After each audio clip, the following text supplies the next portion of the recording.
Bonjour à tous, j'espère que vous allez bien. Donc aujourd'hui on se voit sur le Kenworth. Donc vu que j'attends toujours ma commande pour ma peinture pour continuer la S2000 de Suki. Donc suite à l'ouverture de boîte là, que je vous ai fait du camion, que vous avez vu qu'il y avait des soucis dans la boîte. Donc j'ai fait des recherches et tout, puis du coup j'ai commencé le camion. Donc là au niveau de chez Revel, je peux pas avoir les pièces parce que le problème c'est que j'ai pas la facture, donc j'ai même pas pu envoyer le mail.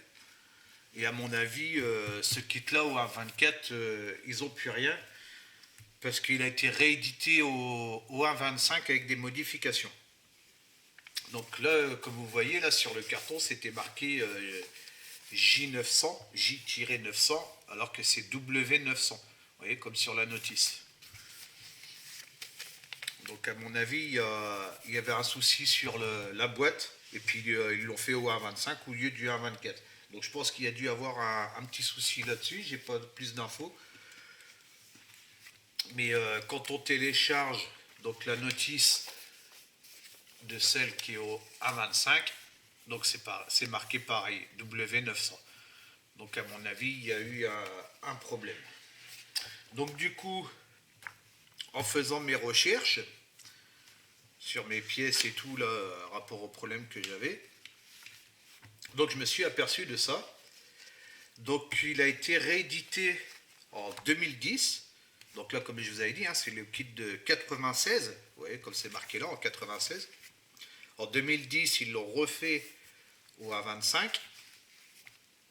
Et en 2020, ils l'ont ressorti. Donc c'est celui que vous trouvez en vente à l'heure actuelle. Mais sans l'arrière. Donc du coup, je me suis aperçu que j'avais toutes les pièces. Donc avec la cabine à l'arrière. Parce qu'en fait, au niveau des grappes, il y a toutes les grappes pour faire le camion qui est en vente à l'heure actuelle, hein, à part les décalques. Mais sinon, il y a tout pour le réaliser. Et pour réaliser celui-là, en fait, il y a ces deux sachets-là en plus. Donc tout ce qui concerne la partie arrière, et puis les plaques chromées, il y a ces trois sacs-là en plus. La partie arrière, les plaques chromées et les parties transparentes. Et bien sûr, c'est que je l'ai mis, voilà. Et la chaîne et puis le fil pour mettre les crochets sur la grue. Donc j'ai décidé vu que j'avais la cabine à la base, j'ai décidé de l'installer sur le camion aussi. Faire une petite modification pour le mettre entre les deux, quoi, en fait, hein, sur la photo, voilà. Parce que j'ai vu que ça existait en faisant mes recherches, qu'il y avait des camions américains de W900 qui avaient la cabine à l'arrière. Et puis après, ils avaient le bras là, pour le remorqueur. Donc, j'ai fait des modifications. Voilà, hop, j'enlève tout ça.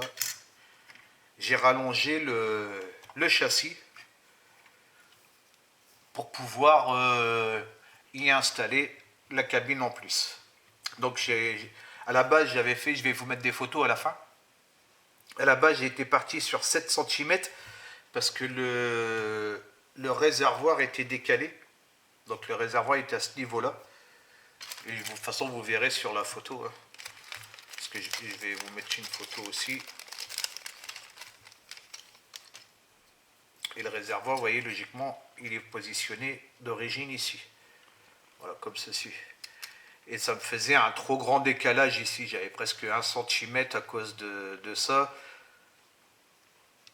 Donc, ce que j'ai fait, j'ai raccourci, je suis passé à 6 cm. Et j'ai décalé le réservoir. On peut dire qu'il soit plus en dessous de la cabine.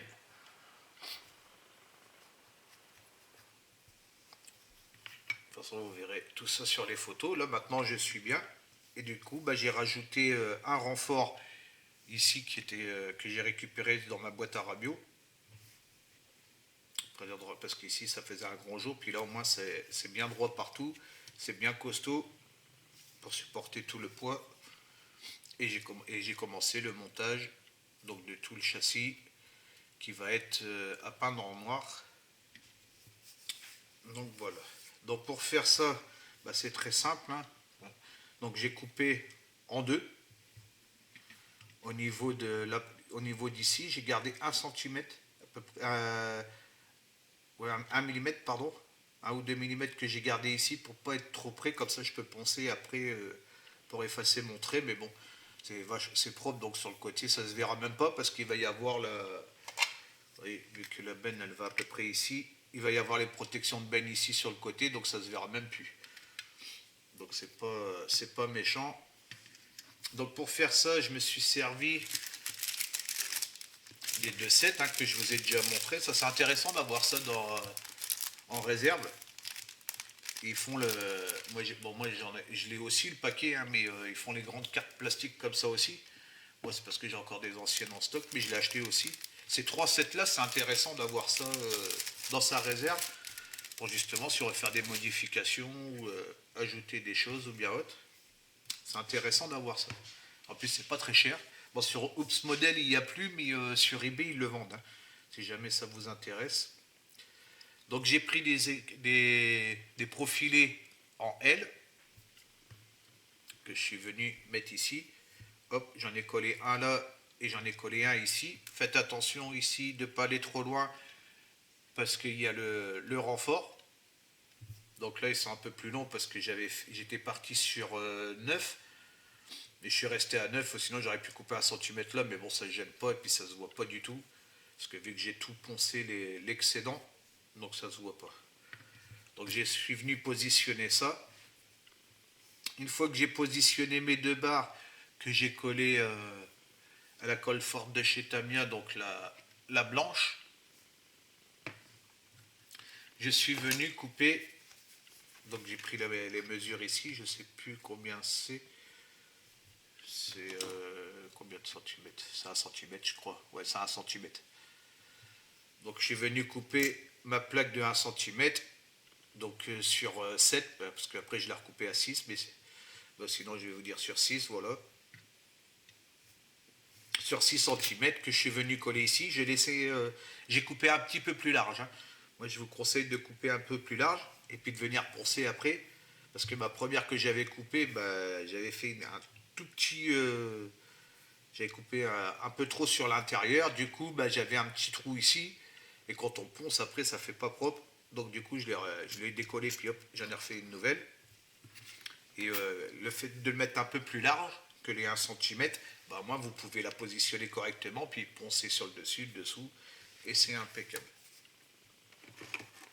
Et pour ici donc sur les dessus, et ben là dans le paquet là que je vous ai fait voir, il y a des baguettes donc qui font c'est 1 mm d'épaisseur je crois. On va dire ouais, 2 mm, à peu près ouais, 1 mm 5, 2 mm. Et que je suis venu après positionner comme ceci ici. Donc toujours à 6 cm.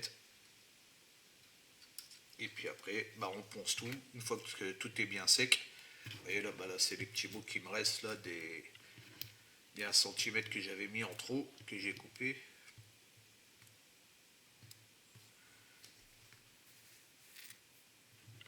C'est même plus que 1 cm, j'ai coupé combien? Non, c'est 1 cm, ouais. J'ai supprimé 1 cm, donc c'est bien ça, c'est bien 6. Et puis voilà, puis maintenant ça fait propre, hein. De toute façon vous verrez sur les photos. Mais là, on est impeccable. Ah ouais, ici, pareil. Donc la plaque ici, qui est en dessous, pour ceux qui possèdent le kit, s'ils veulent faire la modification, logiquement, de base, elle est dans ce sens-là. Mais pour la poser ici, ça ne va pas. Donc moi, je l'ai retourné dans l'autre sens. Parce que moi, je vais garder mon ouverture dans ce sens-là, pour pouvoir mettre après la plaque et la vitre. Je ne vais pas le mettre dans le sens cabine comme il y a là. Je vais le mettre à l'envers. Et de toute façon, sur ici, bah, c'est pas grave que ça soit pas ouvert. parce que sur l'intérieur de la cabine, il y a un rideau. Vous voyez, c'est pas ouvert, il y a un rideau. Donc le rideau, bah, ça fera comme si qu'il était bien fermé, hein, vu qu'il est fermé là. Comme ça, on ne verra pas l'intérieur et puis on ne saura pas que c'est pas ouvert ici en fait. Et de l'autre côté, bah, je vais pouvoir mettre ma porte. Du moins, c'est pas une porte, c'est juste fermé. Hein, c'est une plaque de fer avec une petite vitre. Je peux vous faire voir sur la notice. Hop là. Toc, toc, toc, toc. C'est pour ça que je la mets dans l'autre sens. Alors je cherche. Hop. Voilà. Et logiquement. Si vous allez. Ouais, si je vous le mets. Ouais, je vous le mets comme ça va aller. Voilà. Pas évident pour cadrer. Voilà. Vous voyez, après on vient rajouter la plaque comme ça avec la vitre qui est sur l'arrière. Il faut dire que ça soit ouvert comme ça. Et vu les décalques et tout que je vais devoir mettre là, donc je l'ai décidé de le laisser comme ça sera impeccable. Ça sera vraiment, vous voyez, bah après on le voit ici, là sur le côté. Vous voyez, après on vient déposer le décalque. Donc moi le décalque, bien sûr, il va arriver sur la moitié d'ici. Donc je ne sais pas où jusqu'à où qu'il va aller, mais moi je vais m'arrêter à la porte. Si ça dépasse de la porte, vous voyez là, il y a le trait de la porte, bah moi je vais couper ici, pour que ça soit bien droit et que ça s'arrête pile poil là. Et ici j'ai dans l'idée sur le décalque, alors est-ce qu'on va voir une photo? Ouais, voilà. Donc moi j'ai dans l'idée de couper, parce que vous voyez là c'est des traits bien droits, de couper le décalque ici, celui-là, là, juste celui-là, tout le reste le laisser tel qu'il est là, couper juste ça, ici bien droit, et le mettre, il faut dire que ça soit centré à rapport à la porte ici, hein. Bon, je vais le mettre dans ce sens-là, c'est pas grave. Ouais, non, je vais le mettre comme ça, c'est mieux. Et voir pour le centrer à rapport à la porte, il faut dire que ça arrive un peu sur cette partie-là, qui fera un peu style la finition. Ça, je pense que ça va bien le faire. J'ai l'idée de ça. Parce que de toute façon, on voit, bah, vous voyez, sur l'arrière, ici, ils ne sont pas complets, ils ne font pas tout le tour, vous voyez, ça s'arrête là en plein milieu. Donc, je pense que ça ne fera pas con. Le fait d'avoir juste la partie blanche là, et puis de l'autre côté, bah, sur la cabine, le blanc, mais récupérer quand même le décalque, que ça reste un peu dans le style du camion. Donc, j'ai eu l'idée de ça. Puis j'avais envie, c'est une première, hein, c'est la première fois que je modifie un camion, parce que j'avais encore jamais modifié de camion, hein. Bah, ça fait comme la voiture pareil, apocalyptique c'est pareil, c'est la première fois aussi. Puis comme on dit, il y a un début à tout, puis il faut continuer à évoluer. Il faut continuer à évoluer que de faire que des montages, et puis ça permet de faire un peu autre chose, et puis d'apprendre d'autres trucs, quoi, hein. Donc voilà, c'est pour ça que j'ai décidé de faire ça. Puis je me suis dit, ouais, ça va faire bien avec la cabine. Bah écoutez, dites-moi ce que vous en pensez en commentaire de mon idée. Je sais que j'ai vu que le Kenworth, excusez-moi, je connais pas trop l'anglais, hein, si je prononce mal, W900, il existait justement avec la cabine. J'ai trouvé pas mal de photos sur ça. Bon, c'est pas la même grue. C'est pas la même grue à l'arrière de remorquage. Et puis ici, c'est pas pareil. Là, ici, il y a une barre. C'est pas tout à fait la même chose. Mais bon. Pour moi, ça me plaît comme ça. Donc, dites-moi ce que vous en pensez. Et ben, je vous laisse regarder les photos qui suivent juste derrière. Moi, je vous souhaite une bonne après-midi ou une bonne soirée selon l'heure à laquelle vous regardez la vidéo. Et puis, je vous dis à bientôt. Ciao, ciao.